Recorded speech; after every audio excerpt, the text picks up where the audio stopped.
ভিডিওতে দেখবো যে অ্যালাইনমেন্ট কিভাবে করবেন। এখানে দেখতে পাচ্ছেন যে নামগুলো এক সাইডে আছে, আপনি এটাকে যদি মাঝখানে নিতে চান অর্থাৎ এরকম করতে চান তাহলে কিভাবে করবেন। তো চলুন দেখে আসি আজকের ভিডিওতে এই কাজটি আপনি দুই ভাবে করতে পারেন।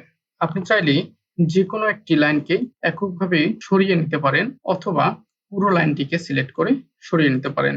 এর জন্য আমি প্রথমে একটি লাইনকে সিলেক্ট করে দেখাই। আমি এই লাইনটিকে সিলেক্ট করলাম, এটিকে মিডিল বরাবর করব।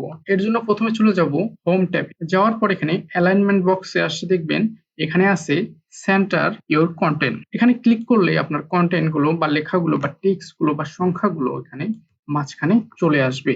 আপনি যদি চান যে সম্পূর্ণ অর্থাৎ সব লেখাগুলো মাঝখানে লাইন চলে আসবে, তো আপনি সম্পূর্ণগুলোকে সিলেক্ট করবেন। করার পরে হোম ট্যাবে যাবেন, যাওয়ার পরে অ্যালাইনমেন্টে যাবেন। যাওয়ার পরে এখানে দেখতে পাচ্ছেন যে সেন্টার অপশন যে আছে, ওই সেন্টার অপশনে চাপ দিলে দেখবেন সবগুলোই আপনার অটোমেটিক ভাবে সেন্টার হয়ে যাবে। এছাড়াও আপনি যদি চান যে নামগুলোকে আপনি এক সাইডে করুন, তাহলে আবার হোম ট্যাবে গিয়ে সেন্টারে গিয়ে এখানে লেফট অ্যালাইন করে দিলে এটা নামগুলো এক সাইডে চলে যাবে। এভাবে আপনার ইচ্ছা মতো আপনি আপনার চার্টকে আরো সুন্দরভাবে সাজাতে পারবেন।